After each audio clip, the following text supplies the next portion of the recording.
teman-teman, perkenalkan nama saya Atik Dularasati. Saya berasal dari Kota Bogor. Saya adalah seorang guru mata pelajaran ekonomi di SMA Rimba Madya Bogor. Saat ini, saya sedang menjadi mahasiswa PPG dalam jabatan kategori 1 gelombang 2 tahun 2022 di LPTK Universitas Mula Warman Samarinda, Kalimantan Timur. Berikut adalah identitas saya.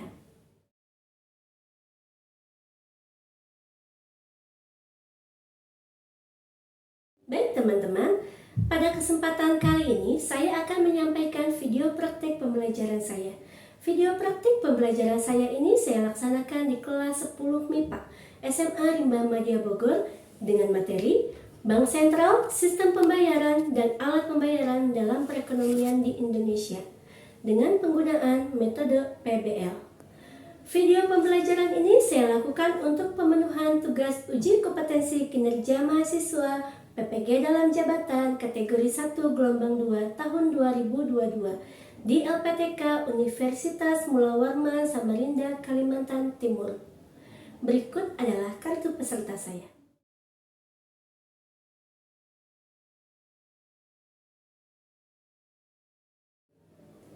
Selamat menyaksikan video saya. Terima kasih.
Sebelum kita memulai pembelajaran ekonomi pada hari ini, alangkah baiknya kita berdoa menurut kepercayaan dan agamanya masing-masing. Berdoa dimulai.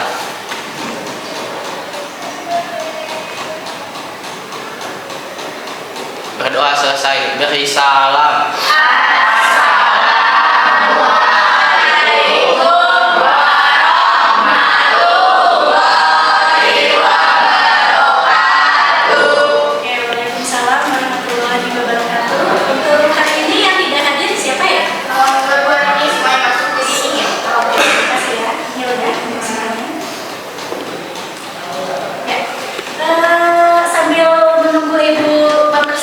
Medianya, silakan kalian keluarkan alat tulisnya, keluarkan buku paketnya, keluarkan buku tulisnya, dan rapikan untuk semua seragam.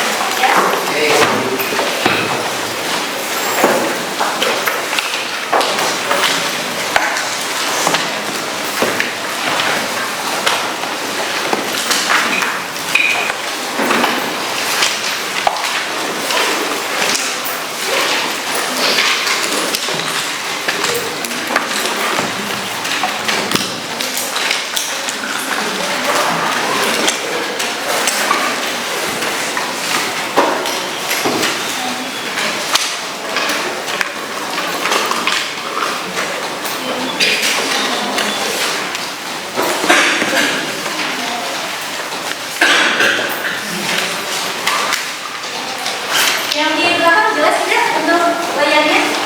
Jelas, Bu. Jelas ya?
kasih, silakan duduk kembali.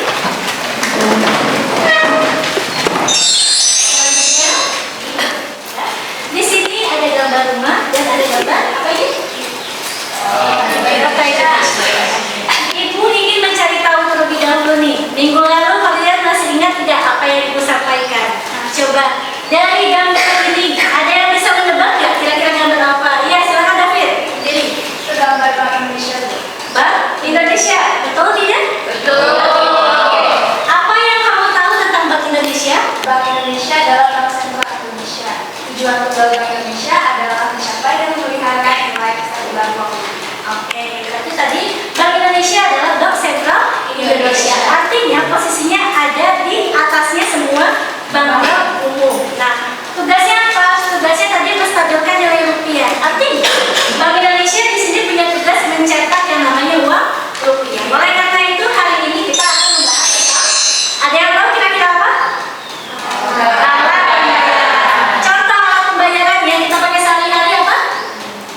Uang. Apakah hanya uang? Tidak, nanti akan banyak ya.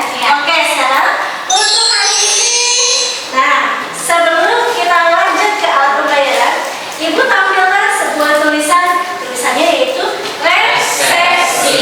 Ketika ibu sebutkan kata resesi, apa yang ada di benak kalian? Coba acungkan tangan bagi yang mau berpendapat. Apa itu resesi? Oke, Resika silahkan berdiri Kak. Resesi adalah kondisi perekonomian memburuk. Kondisi perekonomian Memburuk. memburuk. Selain yang disampaikan Resika, ada lagi yang mau ingin memberikan pendapat ya Bunda, silakan. Produk domestik bruto yang menurun. Kondisi PDB-nya sedang menurun. Selain yang disampaikan Bunga, ada lagi? Ya, silakan. Raffi, Pengangguran meningkat, Bu. di mana kondisi pengangguran semakin Meningkat. meningkat? Ada lagi yang lainnya? Tidak. Jadi yang disampaikan oleh teman-teman kalian betul ya. Yang namanya resesi itu di mana suatu kondisi perekonomian itu sedang memburuk. Ditandai dengan apa? Tadi yang disampaikan Bunga, kondisi PDB-nya menurun. Yang disampaikan oleh Raffi yaitu ketika tingkat pengangguran sedang Meningkat. meningkat. Itu yang namanya resesi. Oke, paham ya? Oke, paham. Kita lanjutkan kembali di sini. Nah, sebelum kita masuk ke materi, silakan kalian nanti boleh scan barcode yang ibu tampilkan di sini. Ini isinya tentang ringkasan materi yang akan ibu sampaikan kalau kalian ingin membaca di rumah. Atau sekarang juga sebagai tambahan bahan ajar. Oke, silakan di scan dulu barcode-nya. Nanti kalau sudah di scan, disimpan dulu bahannya untuk tambahan materi kalian. Bagi yang sudah di scan, silakan dibuka juga untuk buku paketnya halaman 105 ya kalau tidak salah tentang alat pembayaran. Oke, jadi bahan ajar ini untuk melengkapi buku paket kalian ya. Itu 105? Ya, semuanya dibuka 105 untuk buku paketnya. Oke, ada semuanya ya? Barcode-nya sudah dibuka? Sudah. Kita lanjutkan di sini. Nah, berarti apa saja yang akan ibu sampaikan untuk hari ini? Di sini ada yang namanya tujuan pembelajaran. Nah, yang pertama yang akan kita bahas mengenai sejarah uang, ya. Lalu yang kedua tentang pengertian uang. Lalu yang ketiga ada fungsi, jenis dan syarat uang. Lalu yang keempat ada pengelolaan keuangan dan yang terakhir ada masalah alat pembayaran. Jadi ada 1, 2, 3, 4, 5 yang akan kita bahas hari ini. Untuk yang syarat uang nanti kita belajarnya melalui komik. Jadi akan diberikan komik, kalian pahami dan kalian jelaskan. Di isi komiknya itu sejarah uang bagaimana sih? Nah, lalu untuk yang pengertian uang sampai dengan masalah alat pembayaran, ibu tidak menyampaikan materi, tapi nanti kalian silakan mainkan dulu sebuah games yang namanya word wall. Kalian analisis dari 1, 2, 3, 4 ini, ya. Nanti kalian jawab dulu, baru nanti teman-teman kalian yang menyampaikan apa isi materinya, ibu simpulkan. Oke, paham ya? Nah, jadi yang pertama komik, yang kedua melalui games word wall. Oke, paham ya? Kita lanjutkan. Oke, untuk materi yang pertama di sini tadi kita belajar tentang sejarah uang. Nah, untuk mempelajari sejarah uang, silakan kalian scan barcode komik yang sudah ibu siapkan terlebih dahulu, lalu kalian baca komiknya. Nanti akan ibu tanyakan bagaimana runtutan sejarah uang. Silakan. Yuk.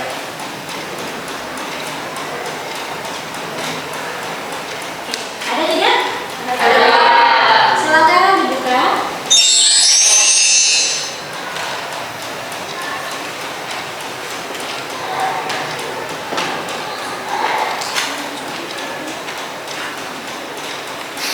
Di sini ada tentang sejarah uang, mulai dari pertama kali uang keluar sampai saat ini.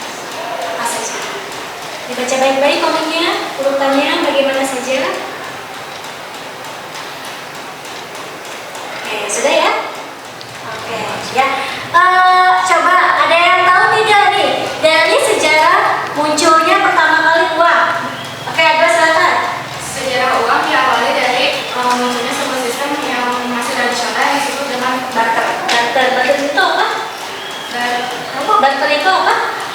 Barter itu hanya secara tukar-menukar. Tukar-menukar antara satu orang dengan orangnya lain. Oke, menurut Adla nih, barter ini efektif tidak sih digunakan? Barter menurut saya kurang efektif karena harus menemukan orang yang sama-sama memiliki kebutuhan yang sama. Jadi menurut Adla kurang efektif. Misalkan caranya kayak gini, ibu punya 1 ekor sapi, misalkan, tapi ibu butuhnya beras. Adla punya 1 ekor kucing, tapi Adla butuh sapi. Kira-kira bisa tidak barter? Karena mungkin Adla bisa menukarkan karena dia butuh sapi yang ibu punya, tapi Adla apakah punya beras? Tidak, yang dia punya apa? Kucing. Maka dari itu, untuk barter ini dirasa kurang efektif karena harus menemukan 2 orang yang mempunyai kebutuhan yang sama. Oke, paham ya? Oke. Selain barter, kayak yang kedua, tahapan dari sejarah munculnya uang apa? Ada yang tahu? Silakan. Oke, silakan.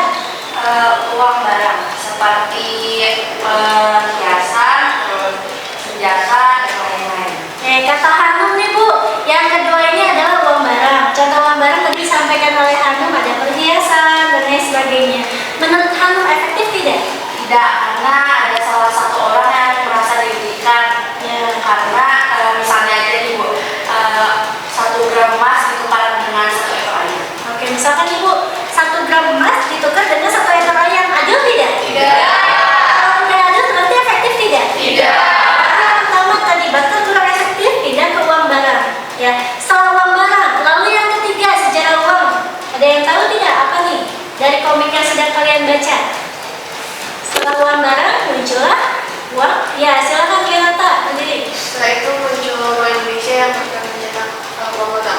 Oke, setelah itu muncullah sebuah lembaga yang namanya Bank Indonesia. Tugas dari Bank Indonesia tadi di awal sudah kita sampaikan bahwa mencetak uang logam. Oke, dengan menggunakan uang logam saja, efektif tidak dalam proses pembayaran? Enggak, kurang efektif. Soalnya Kurang susah efektif. membawa logam dan bentuk.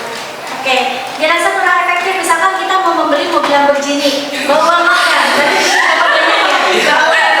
Makasih, kurang efektif ya. Setelah uang logam dirasa kurang efektif. Ingat, bukan tidak efektif, tapi kurang. Berarti dilengkapi lah oleh uang. Ada yang tahu? Oke, silakan nih. Bank Indonesia mencetak uang kertas untuk melengkapi fungsi uang logam. Oke, untuk melengkapi fungsi uang logam, Bank Indonesia mencetak uang kertas. Oke, efektif tidak menggunakan uang kertas? Kurang efektif. Kurang efektif. Kenapa? Karena adanya rasa khawatir saat membawa uang cash dalam jumlah yang banyak.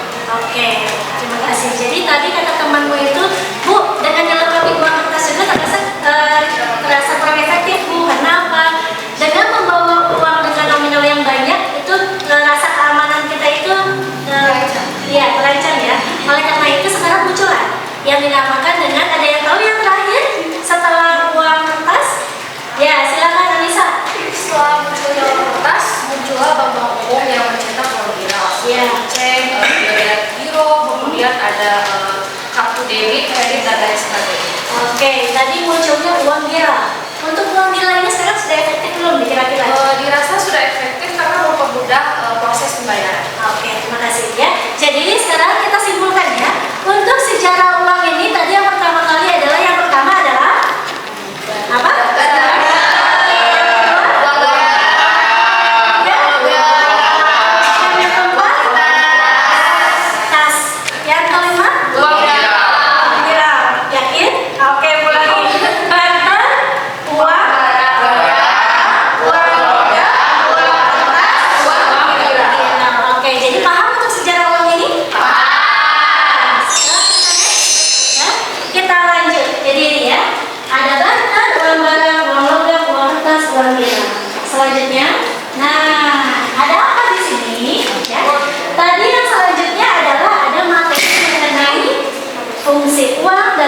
sebagainya. Nah, di sini ya, Ibu sudah menyediakan sebuah games.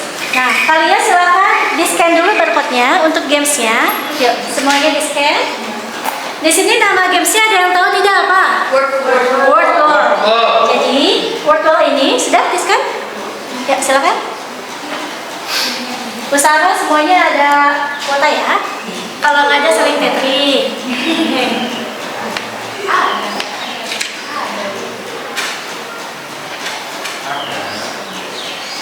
Oke, yang di belakang sudah?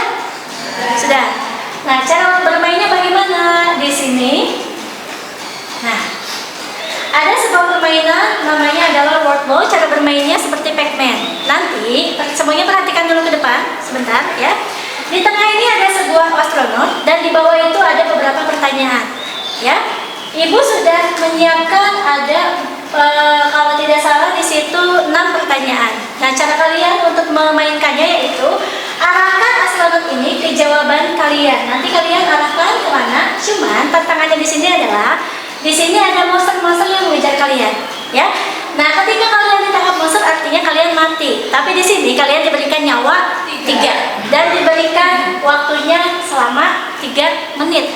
Ya, kalau sudah di sini Ibu sudah siapkan sebuah LKPD. Jadi nanti jawaban kalian di situ kalian lihat kan kalau sudah memainkan ada pilihan papan terikat, lihat jawaban di situ ya. Kalian klik lihat jawaban dan jawaban kalian semua salin di sini. Ya, jadi secara uang apa saja, lalu di sini pengertian apa, syarat uang apa dan lain sebagainya. Oke, paham? Ingat ya, nyawa ada 3, waktunya 3 menit. Setelah itu salin semuanya di sini. Oke, ada yang mau bertanya? Tidak? Oke, kalau tidak silakan dimainkan untuk gamesnya.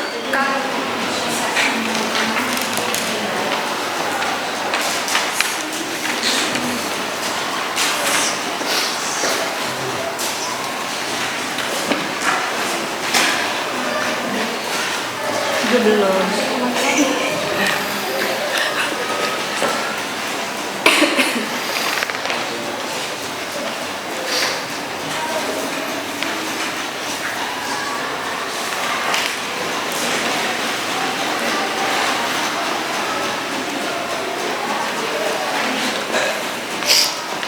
Pindahkan ya di sini.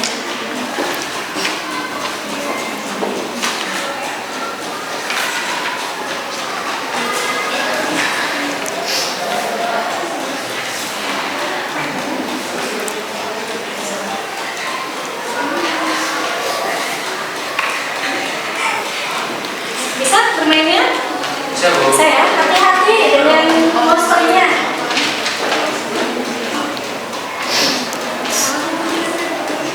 Kalau yang sudah, lalu salin di kertas LKPD ini ya. Oke, udah selesai?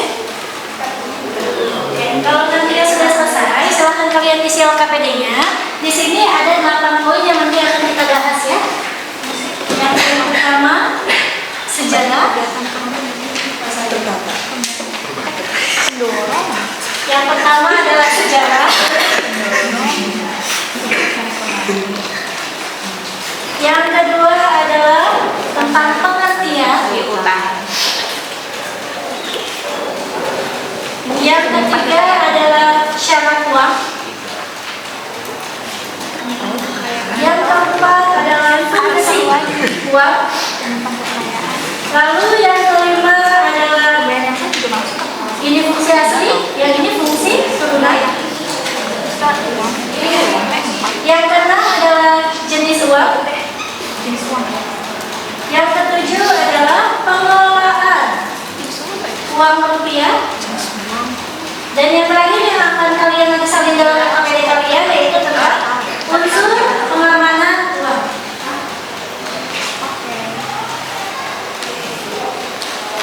Oke, untuk 8 poin ini silakan kalian salin semuanya pada LKPD kalian dari apa yang sudah kalian mainkan pada Word Wall.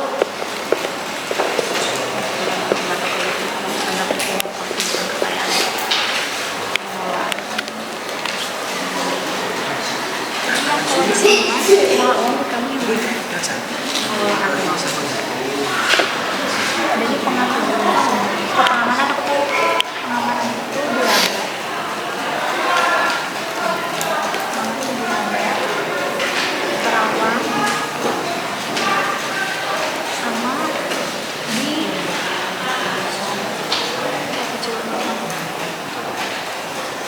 mendorong kegiatan kemarin itu alat mendorong dilihat tuh nggak ada pengelolaan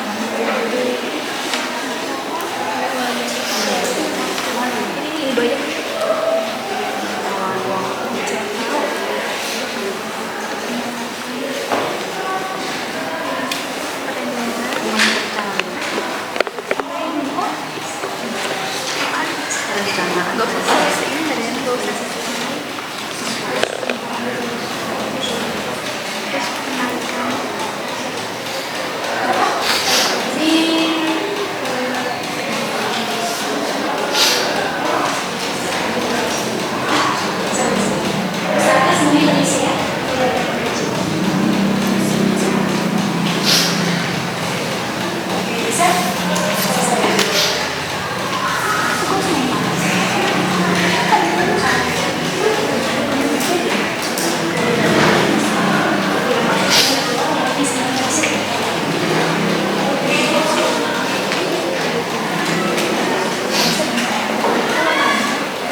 Nah, beres nih. Anu, beres?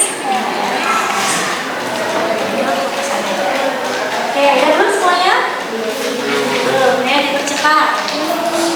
Di sini ada 8 poin semuanya ya. Yang kalian salin apa yang sudah kalian mainkan?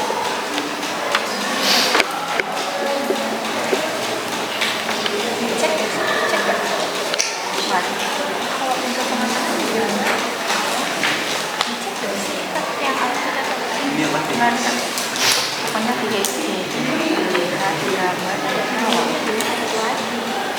kalau misalnya aneh-aneh cetak ya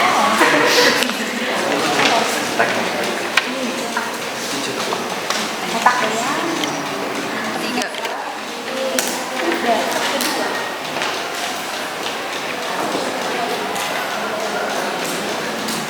Oke, sudah selesai semuanya? Sudah. Untuk jawaban-jawabannya sudah ya? Semuanya coba dipersiapkan jawabannya. Handphonenya tutup dulu semuanya kalau sudah. Semuanya fokus ke layar sama jawaban kalian.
juga penyimpan kekayaan.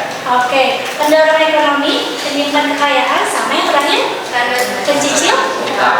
Tapi yang benar ada dua apa di sini? Berarti dia masih kurang satu ya. Oke, untuk fungsi turunan uang yang pertama adalah sebagai pembayaran yang sah, lalu yang kedua adalah sebagai penyimpan kekayaan, lalu yang ketiga sebagai pendorong kegiatan ekonomi, dan yang terakhir adalah standar pencicil utang. Coba yang jawaban yang 4 acungkan tangan. Ibu ingin tahu. Wah, masya Allah, keren ya. Sip, yang betul keempat-empatnya checklist. Selanjutnya, di sini ada jenis buah. Coba ibu ingin bertanya pada Renata. Jawab.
atau makanya tanda air di sini. Kalau begini ada tandanya. Tapi kalau orang palsu mau begini juga nggak akan muncul. Ini terawang, ya. Lalu ini ada logo apa? Yang tahu? Logo Bank Indonesia. Posisinya berarti ada di sini, ya. Kalau di bank lain pasti ada, tapi posisinya biasanya berbeda di sebelah mananya. Oke, coba dicek ada tidak? Kalau ada berarti yang kalian pegang uang palsu semua. Coba dicek. Yuk, ada yang nggak ada? Oke. Nah, yang membedakannya lagi apa? Silakan. Nah, ini apa? Ya, uang baru ketika dimasukkan ke dalam sinar ultraviolet, tampilannya akan seperti ini. Akan muncul peta Indonesia di dalam gambar uangnya. Ini perbedaan antara uang baru sama uang lama. Kalau yang uang lama tidak akan muncul gambar peta Indonesia di dalamnya. Ya, ini ketika dimasukkan ke dalam sinar. Oke, sampai sini untuk unsur. Paham? Oke, berarti tiga-tiganya apa? Yang pertama adalah diraba.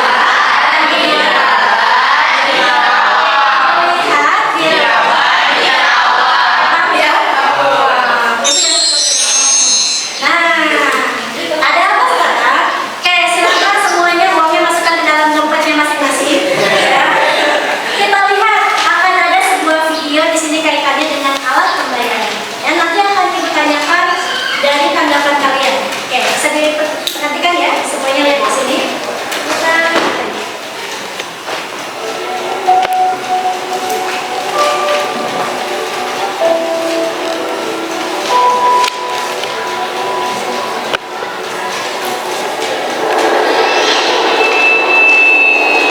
Facing these overlapping crises, a pressing danger for the developing world is that the sharp slowdown in global growth deepens into global recession.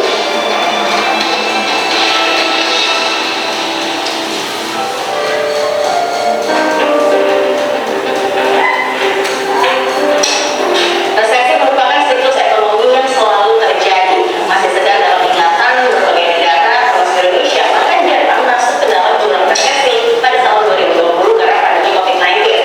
Resesi sebelumnya juga terjadi di tahun 2008, di mana housing bubble di Amerika Serikat mengakibatkan perusahaan investasi terbesar di dunia, Lehman Brothers, bangkrut.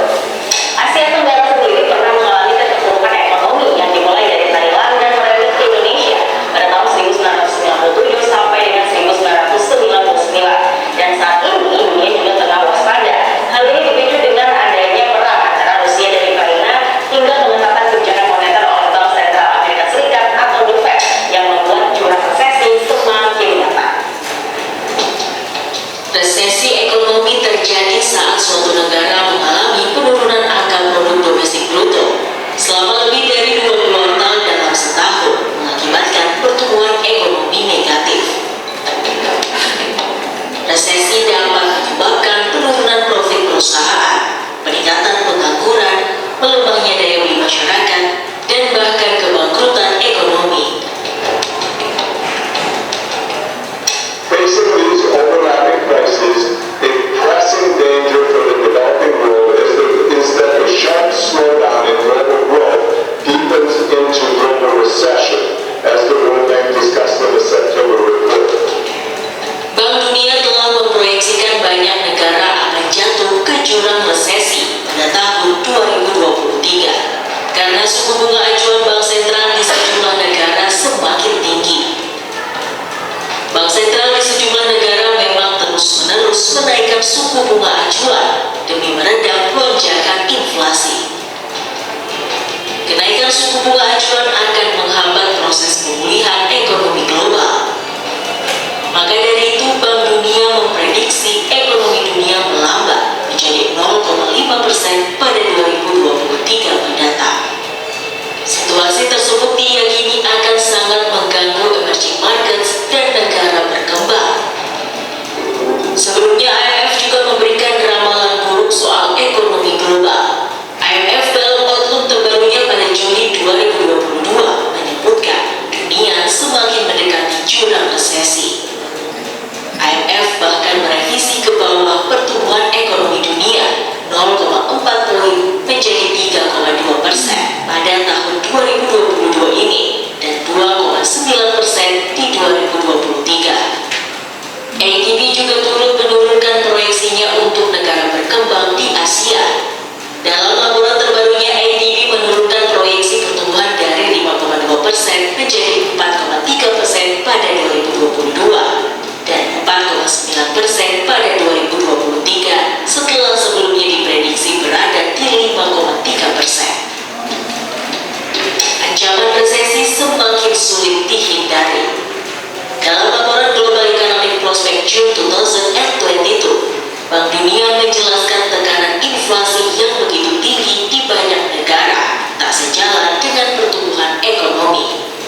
Di Amerika Serikat misalnya, inflasi mencapai 8,3% pada Agustus 2022, di atas ekspektasi pasar yang memperkirakan penurunan inflasi hingga ke level 8,1%. Sedangkan di Eropa inflasi tembus 9,1% pada Agustus 2022, tertinggi sepanjang sejarah. Lonjakan inflasi di Eropa terjadi karena harga energi melonjak 38,3% pada Agustus 2022. Sementara di Indonesia, inflasi pada periode September mencapai 1,17% secara bulanan, menjadi yang tertinggi sejak 2014 terakhir.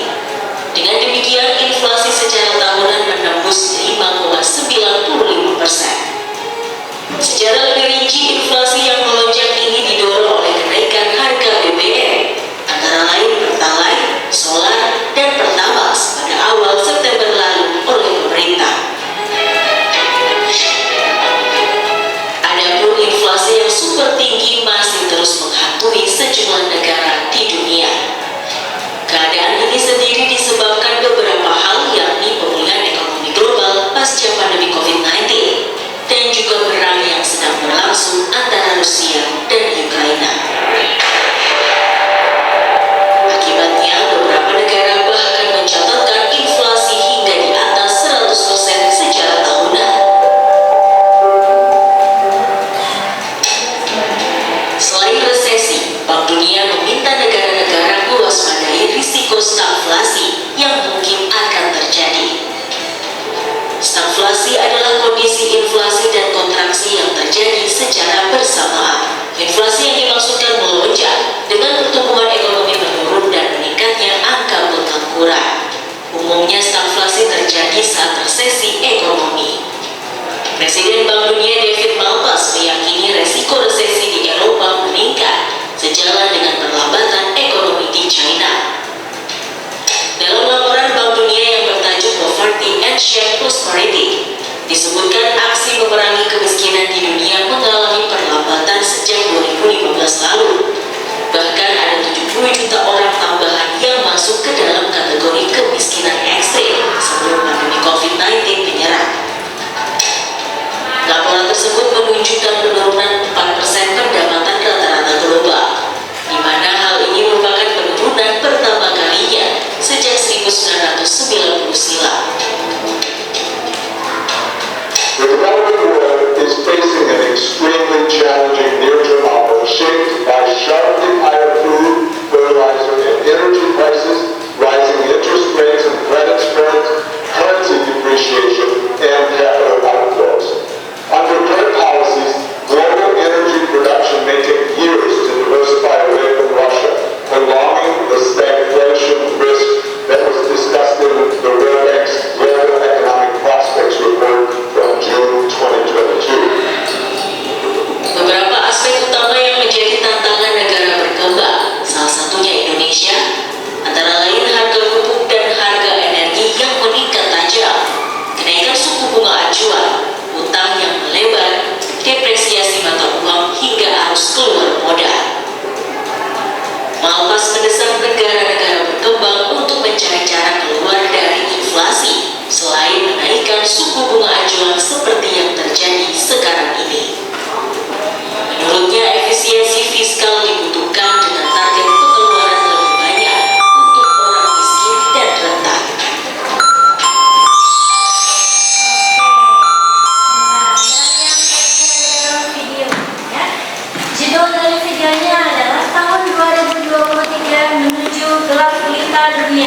tentang resesi. Nah, ada yang bisa menanggapi dari videonya tidak? Silakan. Ya, silakan Deta berdiri. Ini kan di 2022 di 2023 ini menuju dunia yang gelap gulita gitu.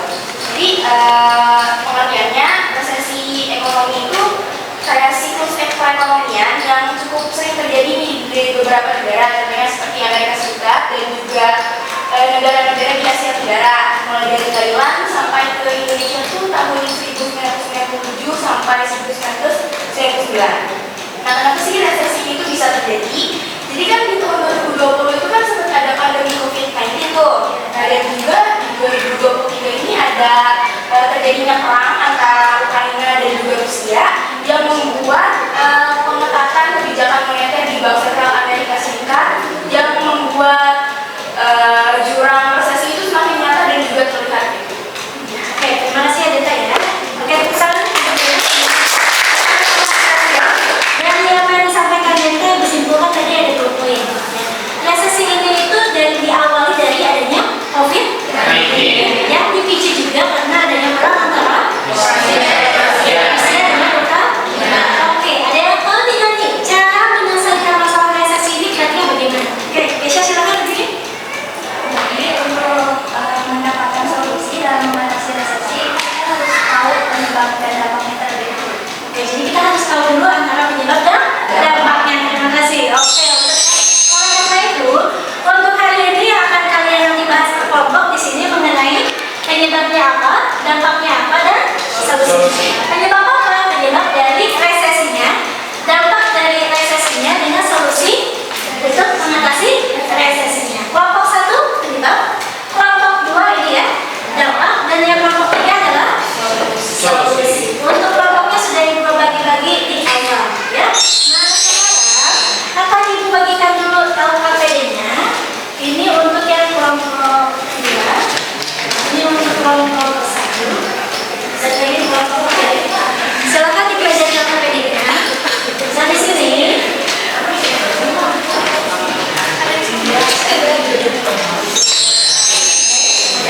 nanti ya, dari apa yang sudah kalian cari dan berbagai sumber, baik dari bahan ajar, baik dari buku paket kalian ya, kalian nanti analisis dari tadi penyebabnya, dampaknya sama solusinya, dan nanti kalian akan presentasi. Tapi presentasinya kalian silakan dituangkan ke dalam bentuk aplikasi Canva.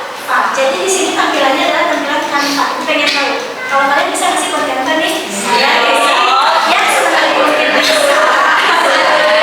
Apa yang ibu nilai? Ya, yang ibu nilai bukan hanya dari segi presentasinya aja. Nah, yang ibu nilai ini aspeknya. Dari sikap kalian, tanggung jawab nggak nih terhadap tugas kelompoknya? Percaya diri atau tidak? Saling menghargai atau tidak? Santun atau tidak dengan kompetitif atau tidak? Ya. Lalu dari keterampilannya, yaitu nanti juga akan dinilai oleh 2 pihak, dari ibu dengan dari teman-teman kalian. Jadi misalkan yang maju kelompok 1, yang nilai adalah kelompok 2. Kelompok 2 maju, yang nilai kelompok 3.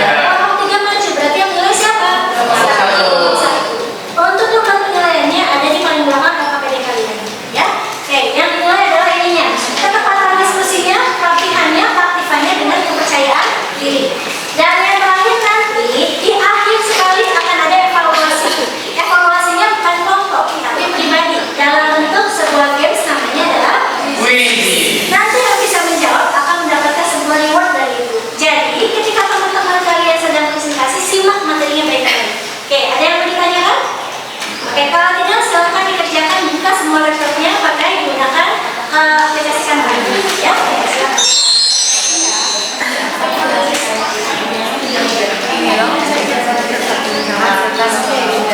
Bla gitu kan.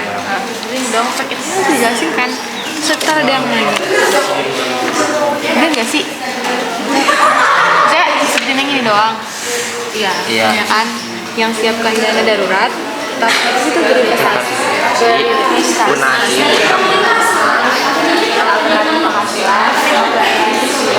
Ini, nah, jawabannya ini. Ini kalian salin di sini. Depan. Ya, depannya kosong. Ya. Suara pendengar, seperti tercinta. Itu harusnya gini kan? Harus itu kan sudah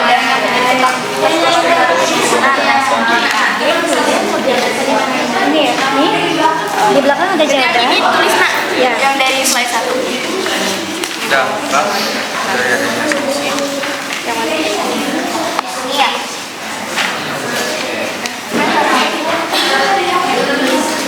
Nah ini nak, dari sini. Oh loh. Udah belum? Yang ini. Yang paling belakang. Nah ya ini. Ini jadi kita dampak. Oke, semuanya sudah selesai belum? Kalau yang sudah semuanya kirim ke WhatsApp Ibu link Canva-nya, nanti akan kita presentasikan lewat laptop Ibu. Ya, silakan kirim. Sudah dikirim belum ya? Sudah. Kelompok ada.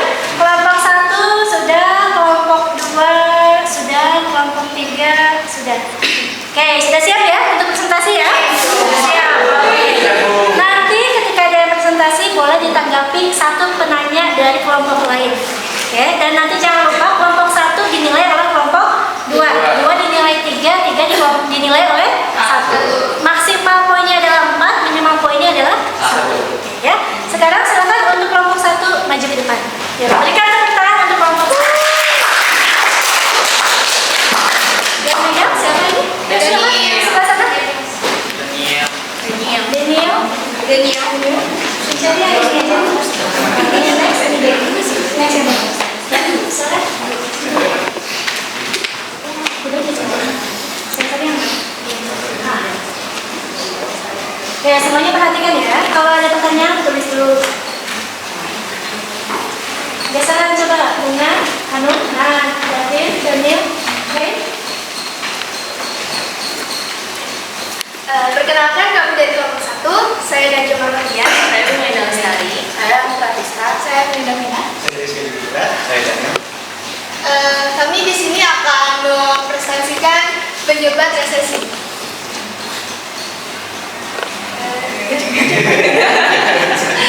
Jadi resesi yaitu suatu keadaan yang terjadi ketika aktivitas ekonomi mengalami penurunan yang signifikan dalam kurun waktu yang lama, di mana keadaan tersebut secara terus-menerus menimbulkan dampak kehidupan masyarakat.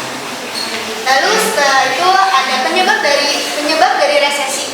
Yang pertama ada guncangan ekonomi. Hal ini diawali dari kondisi pandemi COVID-19 yang menyebabkan kesulitan finansial masyarakat ditunjukkan dari lemahnya daya beli masyarakat. Lalu ada perkembangan teknologi.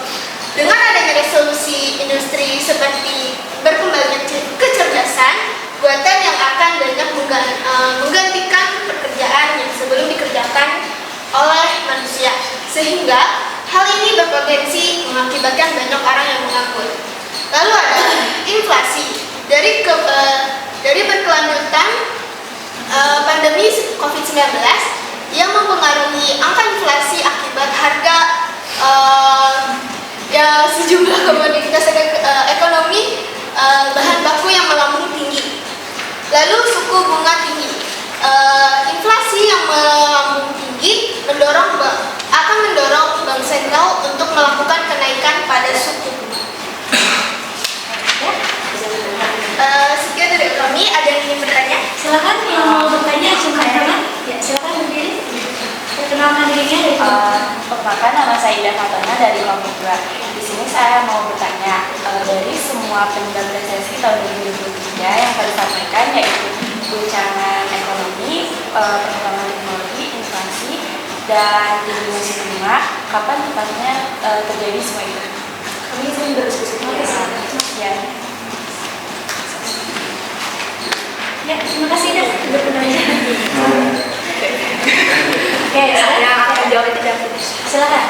izinkan saya menjawab. Jadi penyebab resesi terbesar itu awalnya itu karena pandemi COVID-19 sekitar bulan Maret tahun 2022. Nah, ini tuh berawal dari pandemi COVID-19 sekitar bulan Maret tahun 2022. Semua perputaran uang itu tiba-tiba berhenti karena pandemi. Nah, di balik semua itu, sebagian negara malah menganggap solusi untuk memperlancar pengedaran uang itu malah dengan mencetak uang sebanyak-banyaknya dan mengedarkan kepada masyarakat secara prima atau gratis untuk membantu masyarakat. Namun hal tersebut malah memunculkan inflasi. Inflasi ini menjadi pemicu adanya resesi 2023. Gitu saja, terima kasih. Ya bagaimana ya? Kelompok lain cukup? Cukup. Oke, berikan tepuk tangan untuk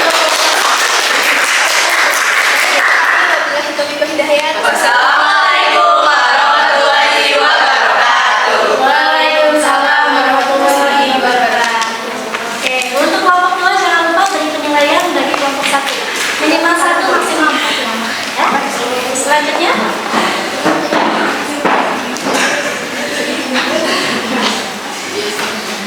sudah penilaiannya? Selanjutnya silakan untuk kelompok 2 mempresentasikan hasil diskusinya. Yuk, berikan tepuk tangan untuk kelompok 2. Silakan menyampaikan.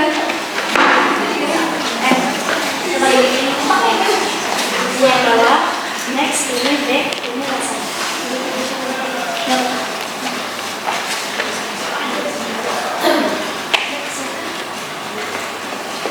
Assalamualaikum warahmatullahi wabarakatuh. Waalaikumsalam warahmatullahi wabarakatuh. Kami dari kelompok 2 akan mempresentasikan mengenai dampak resesi di tahun 2023 ini. Perkenalkan, nama saya Deta Daud Javanira yang akan menjadi moderator dalam presentasi kali ini, dan rekan-rekan saya yang pertama ada Saya Rido. Aku Renata. Saya Ikna. Saya Ida Pramana. Jadi kita mulai saja ya. Nah, yang pertama ini mungkin kita bisa sebut ini pengertian dari resesinya ini ya, atau bisa kita sebut contoh juga. Jadi resesi itu pertumbuhan produk domestik bruto atau PDB suatu negara yang menurun selama 2 kuartal dan berlangsung secara terus-menerus. Selanjutnya apa aja sih dampak-dampak resesi itu? Nah, yang pertama ada dampak untuk perusahaan. Yang di dampak perusahaan ini contohnya tuh ada bisnis berpotensi bangkrut, dan daya beli masyarakat menurun, dan perusahaan pun kayak pendapatannya tuh terus menipis atau mengecil gitu karena daya beli di masyarakatnya pun menurun. Nah, yang kedua ada dampak untuk pemerintah. Nah, di dampak untuk pemerintah ini contohnya itu ada pendapatan negara yang rendah, rendahnya kas negara, pengangguran meningkat, dan pinjaman ke bank asing pun meningkat. Dan yang terakhir ada dampak kepada pekerja-pekerja gitu ya. Karena adanya si resesi ini, jadi banyak pekerja yang di PHK dan membuat pekerja-pekerja itu banyak yang pengangguran gitu di Indonesia. Karena ya ini, karena PHK besar-besaran ini jadinya banyak pengangguran yang ada di negara kita. Mungkin sekian dari presentasi kelompok kami. Apabila ada kesalahan mohon dimaafkan, dan yang ingin ada yang mau bertanya boleh. Silakan. Oke, pertanyaannya. Perkenalkan, nama saya Siti Fatma. Di sini saya ingin bertanya. Jadi di dalam dampak resesi terhadap masyarakat, tertulis PHK besar-besaran yang menyebabkan pengangguran semakin meningkat. Dalam menuju resesi 2023 ini, tolong jelaskan sektor apa saja yang sudah terkena dampaknya.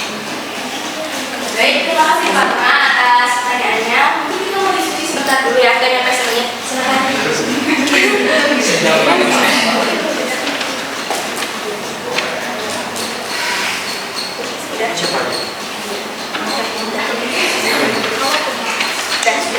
Oke. Jadi kan karena rendahnya demand sama output juga rendah, itu berdampak pada fenomena PHK yang sudah menghantui Indonesia karena dampak resesi global dan suku bunga yang tinggi.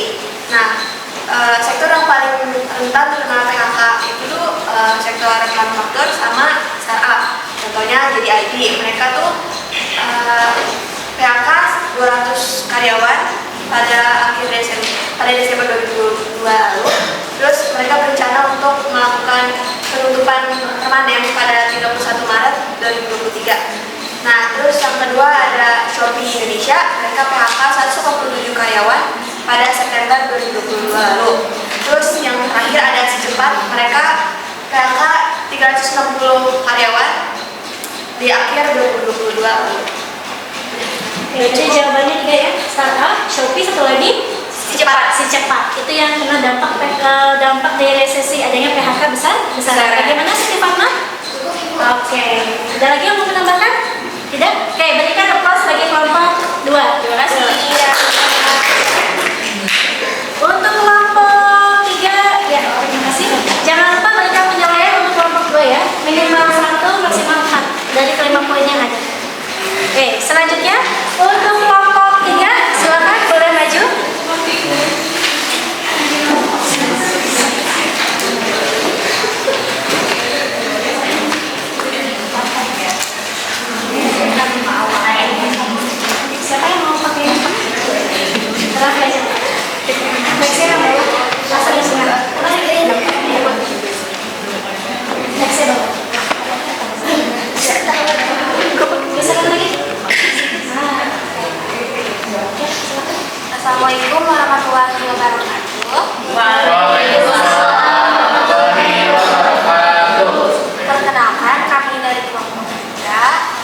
Saya Siti Fatma Debalia. Saya Kavi Auliansyah. Saya Dr. Zelani. Kami akan mempresentasikan solusi resesi. Dari hasil diskusi kelompok kami, solusi resesi itu ada 5. Yang pertama, siapkan dana darurat. Yang kedua, tetap berinvestasi. Yang kelima, donasi rumah.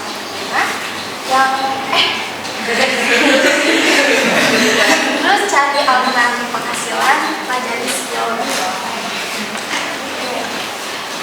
Dari yang ada pertanyaan dari kalian, Ada yang ingin bertanya untuk solusi yang disampaikan kelompok 3? Ya, silakan Daniel, berdiri dulu. Tadi kan ada. Perkenalkan dirinya. Oh, ya. Iya. Saya Daniel dari kelompok 1. Tadi kan ada berinvestasi ya. Iya. Jadi menurut kelompok 3, berinvestasi apa yang cocok untuk menghadapi resesi 2023 yang apa ya? Yang pastinya nilai inflasinya lebih tinggi. Jadi gimana? Terima kasih Daniel. Yang disampaikan Daniel tadi investasi yang tepat ya untuk menghadapi resesi ini, yang contohnya bagaimana? Tunggu diskusi dulu ya. Oke, silakan Daniel duduk dulu ya.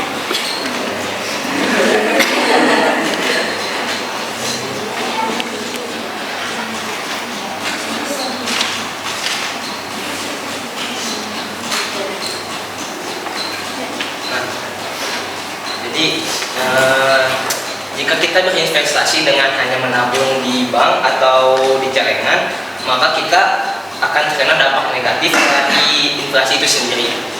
Misalnya tabungan kita sekarang 1 juta rupiah bisa membeli emas 1 gram. Tapi beberapa waktu ke depan tabungan kita 1 juta hanya bisa untuk membeli 1,5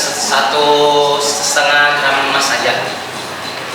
Izin menambahkan, maka dari itu solusi terbaik menurut kelompok kami yaitu dengan berinvestasi emas, karena ketika kita sudah berinvestasi emas dibarengi kondisi inflasi semakin tinggi, justru berdampak positif terhadap kita yang akan mendapatkan keuntungan dari itu. Oke, jadi semuanya bisa disimak. Ya, solusi terbaiknya berarti dengan investasi Mas. Karena kalau kita hanya investasi uang itu akan terkena yang namanya inflasi. Mungkin 100.000 sekarang kita bisa membeli misalkan 1 buah apa ya kira-kira ya, 100.000 1 buah tas misalkan. Tapi entah kita nggak tahu beberapa tahun ke depan 100.000 mungkin hanya bisa beli permen saja. Siapa tahu, karena dengan adanya inflasi yang semakin tinggi. Tapi kalau yang namanya emas, semakin hari, semakin bulan, semakin tahun nilainya akan semakin tinggi. Makanya investasi terbaik untuk kita semuanya adalah dengan emas. Tidak hanya menyimpan sendiri, bisa juga melalui lembaga pegadaian. Di situ ada yang namanya Galeri 24. Di situ kita bisa investasi emas dengan menyimpan dana, tapi nanti kita bisa ambilnya dalam bentuk emasnya. Jadi bisa ditabung. Kita nyimpan uang nih, tapi nanti yang kita ambil bukan uangnya, tapi emasnya, itu bisa. Dan beberapa bank lain juga bisa. Oke, paham ya? Oke, berikan tepuk tangan untuk kelompok 3. Terima kasih. Oke, 3 kelompok ini sudah memberikan hasil diskusinya. Oke, maka di sini dari hasil presentasi teman-teman kalian, Ibu ingin tahu nih kalian memberikan nilai berapa? Untuk kelompok 1 memberikan nilai ke kelompok 3 berapa? Untuk ketepatan hasil diskusinya itu dikasih nilai 4. Oke. Untuk kerapian penulisannya 4. Oke. Keaktifannya 3 dan kepercayaan diri dalam prestasinya. Oke, total 15. 15 ya. Untuk kelompok 3 totalnya 15 ya. Oke. Kasih. Selanjutnya untuk kelompok 2 memberikan nilai untuk kelompok 1 ya. Berapa nilainya? Jadi untuk ketetapan hasil diskusinya 4, kerapihan penulisannya 4, keaktifannya 3, dan kepercayaan diri dalam berpresentasinya 4. Jadi totalnya ada 15. Oke, totalnya juga 15 untuk kelompok 1. Oke, yang terakhir kelompok 3 untuk nilai kelompok 2. Silakan sampaikan hasilnya. Ketepatan hasil diskusinya 4, kerapihan penulisannya 3, keaktifannya 4, dan kepercayaan dirinya dalam presentasi 4. Jadi totalnya 15. Oke, berarti kesimpulan kelompok 1 tadi skornya 15, kelompok 2 15, kelompok 3 juga 15. Artinya semuanya sama-sama bagus. Jadi tidak ada yang terbaik, semuanya tidak ada yang jelek.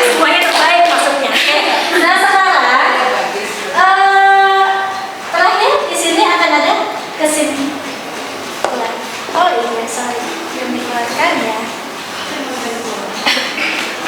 Nah, di sini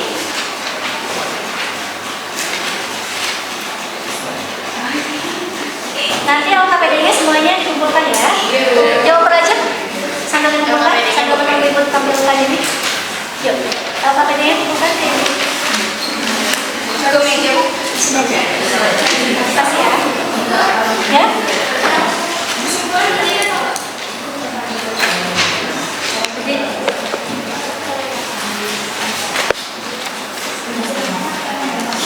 Nah, di sini nanti akan ada kesimpulan. Tapi sebelum ibu menyimpulkan di sini, ibu juga ingin tahu nih, ya, kalian itu betul paham tidak sih dengan materinya? Maka ibu adakan sedikit evaluasi, ya. Evaluasinya di sini ibu hanya siapkan 6 pertanyaan saja, hanya sedikit, dan kalian kerjakannya terucap, ya. Di sini melalui aplikasi Quizzes. Coba di scan dulu, bisa tidak? Barcode. Kalau bisa langsung dibuka.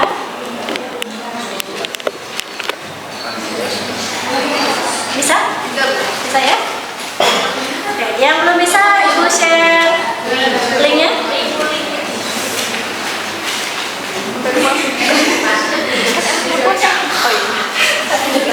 Yang sudah bisa langsung login.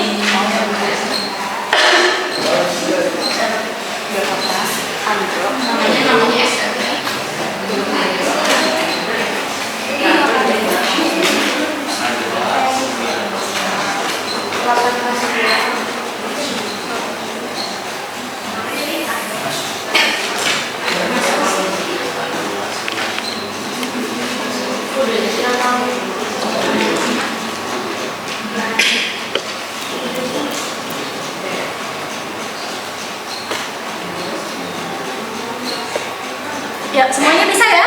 Ada yang terkendala sinyal? Bisa. Oke.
Uang? Iya. Lalu tadi syarat uang, ada yang uang itu nilainya stabil dan lain sebagainya. Tadi saya disampaikan. Lalu pengertian uang juga kalian sudah paham. Tadi mayoritas itu fungsi uang dibagi dua, ada fungsi asli, ada fungsi. Nah, lalu di dalamnya ada jenis uang dan pengelolaan uang. Lalu ada juga tadi unsur-unsur uang. Oke, sampai sini paham semuanya? Nah, sekarang refleksi. Ibu ingin tahu nih, ya. Untuk refleksi pembelajaran kali ini sebagai evaluasi Ibu, coba sampaikan pendapat kalian tentang bagaimana perasaan kalian selama kegiatan belajar ini. Lalu masih adakah yang sudah dipahami? Ada yang mau menyampaikan? Oke, silakan dijawab begini.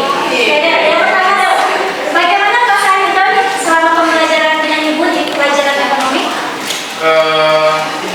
Senang, tidak terlalu tegang, dan nggak boleh. Nggak boleh, senang, enggak. Oke, selanjutnya, apakah masih ada hal yang sudah dipahami? Nggak. Ya, tidak semua paham. Oke, terima kasih ya. Alhamdulillah responnya bagus ya dari evaluasinya. Nah, maka dari itu di sini ada sebuah kalimat ya. Sekecil apapun uangnya akan cukup bila digunakan untuk hidup. Tapi sebanyak apapun uangnya tak akan pernah cukup jika untuk memenuhi gaya hidup. Betul tidak? Ini kesimpulan dari Ibu tentang alat pembayaran. Jadi intinya harus bersyukur. Oke, terima kasih untuk kalian ya. Ibu ucapkan mohon maaf jika ada kesalahan tadi ketika penyampaian materi ya. Nanti kita untuk pertemuan selanjutnya akan bertemu dengan yang namanya uang non tunai. Kalian nanti baca dulu buku paketnya. Nah, sekarang silakan dirapikan kembali dan ditutup oleh ketua kelas ini. Silakan pergi.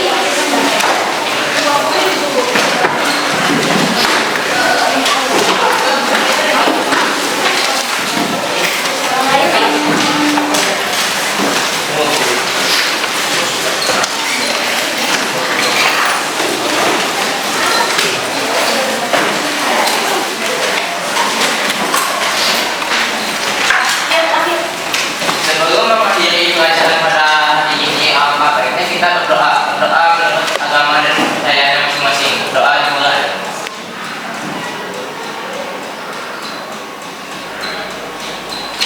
Doa selesai beri salam.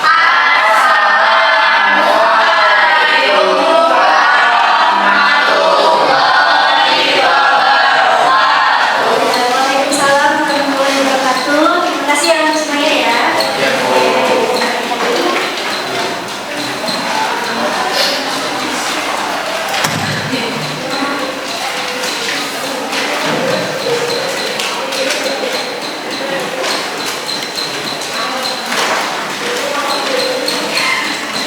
Oke semuanya, yuk.